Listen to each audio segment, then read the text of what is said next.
What was the run of that 2023 season like? And what am I right in the fact that it seemed like that group had a lot of fun and that was probably a core of what allowed that team to be so successful? You're so right. I told our team in our first meeting of the year, I said to them, we were the darlings of Omaha last year and part of it was because we're the underdog and we hadn't been there in a while and, nobody maybe expected us to be there. But it was more because of how our guys, played the game and how they interacted with each other. And, our team motto last year was make them feel you. And that's something we spent a lot of time talking about at our team. Our book last year was Legacy, about the New Zealand All Blacks. So we talked a lot about what's our legacy, what do we want this team to be? And, I think what we decided, it boiled down to, for us, the two things we want to be best at in this program are, one, we want our players to love each other more than any other program in the country. Number two, we want to lead the league in using data and technology for player development. Those are the two things we do better than anybody else, and that's who we are. And as a result, we have to tie all our decisions back to those two things.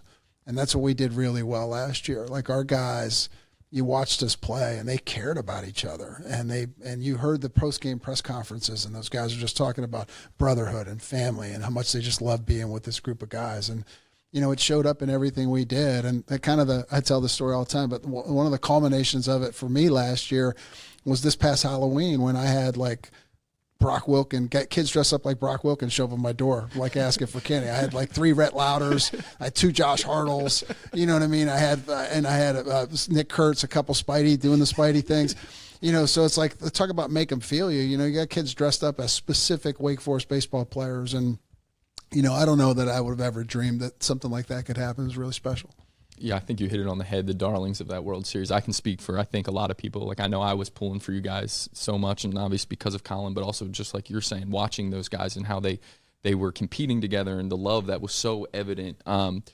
So that team was the darlings. This team, there's a little more expectations. We've talked about kind of managing expectations a little bit. How do you maintain the success? In your vision of what you've seen so far, we're still early on, what do you kind of think the identity of this team looks like, or what do you maybe want the identity of this team? Because I think, year to year, it's always different depending on the guys in the room.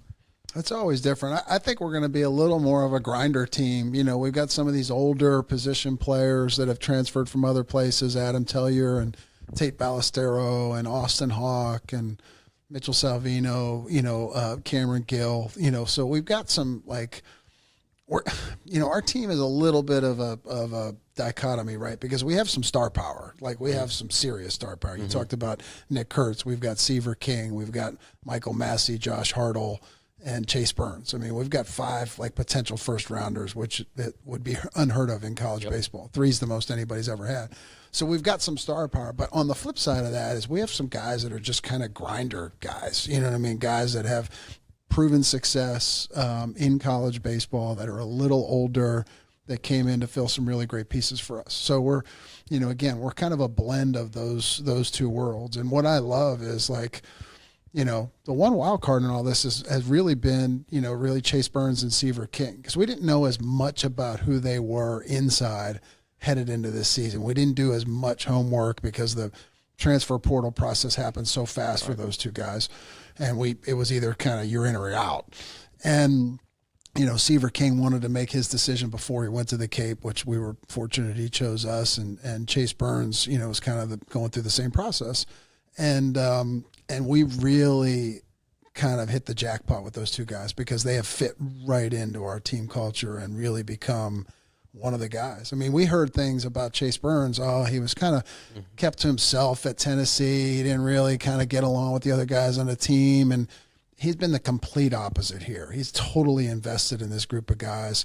And I set my exit meeting with him in December, my fall exit meeting with him. And he's just grinning from ear to ear, talking about how much he loves it here at Wake Forest and how much he loves the guys and being part of this program. So, for me, that's really special when Seaver King and Chase Burns hit the ground running. But, the fact that we have such a strong team culture and sense of family that we welcome those guys in. We didn't I think in other programs those kids, there might have been some pushback there, and some jealousy or whatever, but not in our program. And those guys got not only accepted, but they're leaders on our team.